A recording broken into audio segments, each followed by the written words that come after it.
Hello friends, کیسے ہیں آپ سب؟ میں ہوں جینیفر ایمینول اور میں لے کر آئی ہوں آج آپ کے لیے ایک بہت ہی انٹرسٹنگ پروگرام جس کا نام ہے اسٹوری ود جینی، جو کہ آپ سن پائیں گے آپ کے اپنے چینل نیشنل نیوز پر۔ میری جونز 1784 میں ویلش میں پیدا ہوئی۔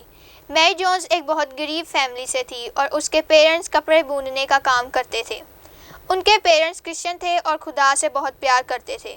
اس ٹائم میں چرچ کے فادر ویلش لینگویج میں بائبل پڑھتے تھے اور لوگ بائبل کی باتیں یاد رکھتے تھے اور ان پر عمل بھی کرتے تھے اور پورا ویک دعا کرتے رہتے تھے، کیونکہ اس ٹائم میں پڑھائی بہت کم تھی اور بائبل خریدنا بہت مشکل تھا، کیونکہ بائبل کی پرنٹڈ کاپیز بہت کم تھیں اور بہت زیادہ مہنگی بھی تھیں۔ اس لیے صرف امیر لوگ ہی اسے خرید کر پڑھتے تھے، لیکن میری جونز کو بچپن سے ہی خدا کی باتیں پڑھنے اور سننے کا بہت شوق تھا۔ لیکن میری جونز کے پاس بائبل نہیں تھی۔ ان دنوں میں ویلش لینگویج میں بائبل کی کاپیز بہت کم تھیں، بس چرچ کے فادر کے پاس ہی ہوتی تھیں۔ ایک دفعہ میری نے اپنے پیرنٹس سے بائبل خریدنے کے بارے میں پوچھا۔ اس کے پیرنٹس نے بولا، بائبل بہت قیمتی اور مہنگی چیز ہے، وہ صرف امیر لوگ ہی خرید سکتے ہیں اور ہمارے پاس اتنے پیسے نہیں ہیں کہ ہم اسے خرید سکیں۔ اسی لیے میری جونز بازار میں انڈے، سویٹرز اور شہد کو بیچ کر پیسے کماتی تھی۔ اسی طرح میری جونز نے 6 سال تک پیسے جمع کیے بائبل کو خریدنے کے لیے۔ وہی نہیں بلکہ میری جونز کے کچھ دوستوں نے بھی پیسے جمع کر کے میری جونز کو دے دیے۔ ایک دن میری جونز ان کے چرچ کے فادر ہاک کے پاس گئی۔ اس نے ان سے پوچھا کہ میں بائبل خریدنا چاہتی ہوں، وہ مجھے کہاں سے ملے گی؟ فادر ہاک نے کہا کہ بائبل خریدنا بہت مشکل ہے اور وہ بہت قیمتی بھی ہے اور سال میں ایک ہی بار اس کی کاپیز ملیں گی، وہ صرف چارلس تھامس کے پاس ہی لندن سے آتی ہیں، پر چارلس تھامس یہاں سے 42 کلومیٹر دور رہتے ہیں۔ اس بات کو سن کر میری جونز نے کہا، میں بالا جا کر ان سے ملوں گی اور بائبل خریدوں گی۔ چرچ کے فادر نے کہا، ویلش لینگویج میں ان کے پاس بائبل ختم ہو گئی ہوں گی، کیونکہ ان کے پاس پچھلی کاپیز آئے ہوئے 1 سال ہو گیا ہے، شاید ان کے پاس نہیں ہو سکتی۔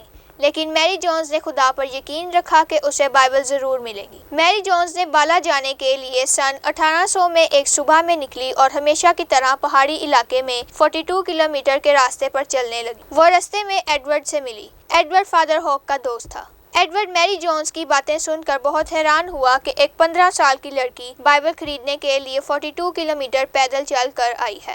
ایڈورڈ نے بولا کہ میں تم کو کل سر تھامس سے ملوا دوں گا، لیکن مجھے نہیں لگتا کہ تمہیں اپنی لینگویج میں بائبل ملے گی، کیونکہ ان کے پاس اب بائبلز کی کاپیز آئے ہوئے 1 سال ہو گیا ہے۔ لیکن میری نے خدا پر یقین رکھا کہ اسے ایک بائبل ضرور ملے گی۔ نیکسٹ ڈے وہ چارلس تھامس سے ملی اور اس سے بائبل خریدنے کے بارے میں پوچھا۔ چارلس نے میری سے کہا، یہ صرف امیر لوگ ہی خرید سکتے ہیں، اور کہا کہ آپ کے پاس اسے خریدنے کے پیسے ہیں؟ میری نے کہا، میں نے اسے خریدنے کے لیے 6 سال تک محنت کی ہے، آپ یہ پیسے لے کر مجھے بائبل دیجیے۔ چارلس نے کہا کہ میرے پاس ویلش لینگویج میں بائبل کی کمی ہے۔ اس بات کو سن کر میری جونز بہت رونے لگی اور وہ بہت دیر تک روتی رہی۔